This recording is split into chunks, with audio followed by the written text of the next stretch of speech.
தொடர்ந்து நம்மோடு தொலைபேசி வாயிலாக இணைந்திருக்கிறார் மூத்த பத்திரிகையாளர் திரு பிரியன் அவர்கள். வணக்கம் பிரியன் சார். வணக்கம் சார்.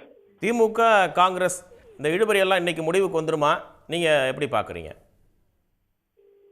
இல்ல, அதாவது கிரீஷ் சோடங்கர் தலைமையிலான அந்த குழு பேச்சுவார்த்தை நடத்தினதுல டெல்லியில போய் சோடங்கர் கொடுத்த பேட்டியிலேருந்து என்ன தெரியுதுன்னா, திமுக 25 இடங்கள் கொடுக்குறேன்னு சொன்னாங்க. எங்களுக்கு அது போதாது, நாங்க அதிகமான இடங்கள் கேட்டிருக்கோம் அப்படின்னு ஒரு விஷயத்த சொல்லியிருக்காரு. அதுக்கப்புறம் அந்த அதிகமான இடங்கள் கொடுக்கறதா இருந்தாதான் பேச்சுவார்த்தை அடுத்த கட்டத்துக்கு தொடரும்னு வேற கிரீஷ் சோடங்கர் சொல்லியிருக்கிறத பார்க்கும்போது, அவர் மேலிடத்தோட அனுமதி இல்லாம அதை சொல்லியிருக்க மாட்டார்ன்றது நமக்கு நல்லா தெரியுது, புரியுது கரெக்டா. அப்போ அடுத்த கட்டமா சோடங்கர் குழு சந்திக்கிறதுக்கு முன்னாடி மேலிடம் திமுக தலைமையினோட பேசி ஏதாவது ஒரு அண்டர்ஸ்டாண்டிங் ரீச் பண்ண வேண்டிய அவசியம் இருக்கு. திமுக காங்கிரஸ் 2 பேரும் சேர்ந்து பேசி ஒரு அண்டர்ஸ்டாண்டிங் ரீச் பண்ண வேண்டிய அவசியம் இருக்கு. அதுவும் மேலிட தலைவர்கள் பேசி அண்டர்ஸ்டாண்டிங் ரீச் பண்ணணும். இது குழுவும் பேசி இனிமே அது ஒர்க் அவுட் ஆகிறதுக்கான வாய்ப்புகள் இல்லைன்னு நினைக்கிறேன். ஸோ அந்த அடிப்படையில் பார்க்கும்போது சிதம்பரம் அவர்கள் இன்னைக்கு திமுக தலைவர் திரு மு.க. ஸ்டாலின் அவர்களை சந்திப்பது என்பது நிச்சயமாக இருக்கிற அந்த முட்டுக்கட்டையாக இருக்கிற அந்த விஷயங்களை பேசி தீர்த்து கொள்ள வேண்டும் என்கிற ஒரு முயற்சி அப்படின்னு தான் நான் நினைக்கிறேன். ஏன்னா மேலிடம் காங்கிரஸ் மேலிடத்தில் குறிப்பாக ராகுல் காந்தி போன்றவர்கள் அதிகமான இடங்கள் வாங்குறதுல ரொம்ப குறிப்பா இருக்காங்க அப்படின்ற ஒரு விஷயம் நம்ம கேள்விப்படுறோம்.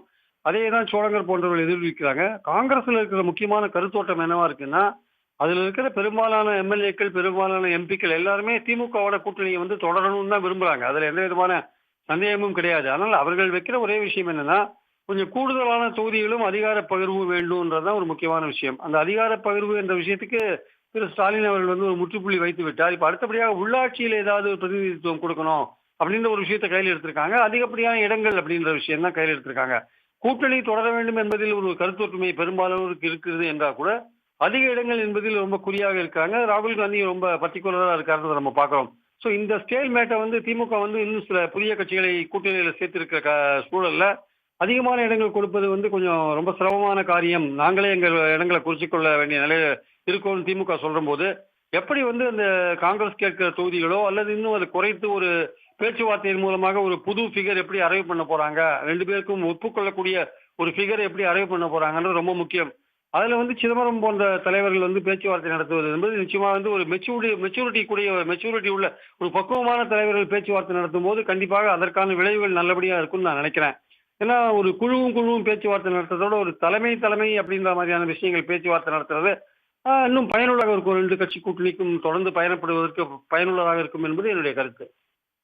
இப்போ கிரீஷ் சோடங்கர் டெல்லியில பேசும்போது, இங்க பேசும்போது முதற்கட்ட பேச்சுவார்த்தை சுமூகமா நடந்தது அப்படின்னு சொல்லிட்டு அங்க போயிட்டு திமுக 25 தொகுதி தான் கொடுப்போம்னு சொல்றாங்க அப்படின்னு அந்த ஒரு எண்ணிக்கையை குறிப்பிடுறாரு. முதல்கட்ட பேச்சு அப்படின்றதுல எந்த கட்சிகளும் அந்த எண்ணிக்கையை குறிப்பிட்டு சொல்ல மாட்டாங்க ஒரு புதுவெளியில செய்தியாளர் சந்திப்பில். இது எதை காட்டுது? தேசிய தலைமையோட அனுமதியோடு தான் அவர் இவ்வாறு பேசியிருக்கலாம் அப்படின்ற விமர்சகர்களுடைய பார்வை நீங்க எப்படி பாக்குறீங்க? இங்க சென்னையில செல்வ பிறந்தங்க இந்த பிரஸ்தாபத்தில் சொல்லும்போது அவருடைய ஒரு பேட்டியை தவறாக குறிப்பிட்டாங்கன்னா அவர் சொல்லும்போது கிரீஷ் சோடங்கர் பக்கத்துல தான் இருக்காரு. அவர் எதுவுமே பேசல. சோ சென்னையில எதுவுமே பேசாதவர் டெல்லி போய் என்ன பண்றாரு, ராகுல் காந்தியை பாக்குறாரு. ராகுல் காந்தியை பார்த்துட்டு தான் ஏஎன்ஐ செய்தி நிறுவனத்துக்கு பேட்டி கொடுக்குறாரு. அப்போ மேலிடம் குறிப்பாக ராகுல் காந்தி சொல்லிதான் இதெல்லாம் அவர் பேசுறாருன்னு நம்ம தெளிவா எடுத்துக்கலாம். நம்ம அதுல ஒன்றும் சந்தேகம் இல்லை. அவங்களுடைய நோக்கம் என்னன்னா அதிகப்படியான சீட்டு வாங்குறதா அவங்களுடைய நோக்கமா இருக்கு. ஆக்சுவலா அது ராகுல் காந்தி ரொம்ப பர்டிகுலரா இருக்காருன்னு நமக்கு புரியுது. அதனால சோழங்கர் பேசுறது அவருடைய பேச்சு நம்ம எடுத்துக்க வேண்டிய அவசியம் இல்லை. ஒரு குழுவோட தலைவர்ன்ற முறையில மேலிடத்தோட கருத்தை, மேலிடத்தில் இருக்கிற ராகுல் காந்தியோட அவருடைய போக்கை தான் அவர் வெளிப்படுத்துகிறார் என்பது என் கருத்து.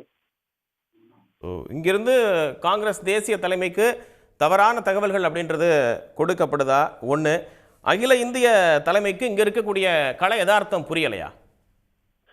இங்க இருக்கிற கலை யதார்த்தம் என்பது பெரும்பாலான திமுக காங்கிரஸ் தொண்டர்கள் திமுக கூட்டணியில தொடரணும்னு விரும்புறாங்க. அவர்களுக்கு சின்ன சின்ன பிரச்சனைகள், உள்ளூர் பிரச்சனைகள்லாம் நிறைய இருக்கு. பட் அது ஒரு பெரிய ஒரு கொள்கையோட, ஒரு குறிப்பிட்ட ஒரு கொள்கையோட பயணப்படுற ஒரு கூட்டணியை பிரேக் பண்ற மாதிரியான ஒரு எண்ணம் அவங்களுக்கு இல்லை.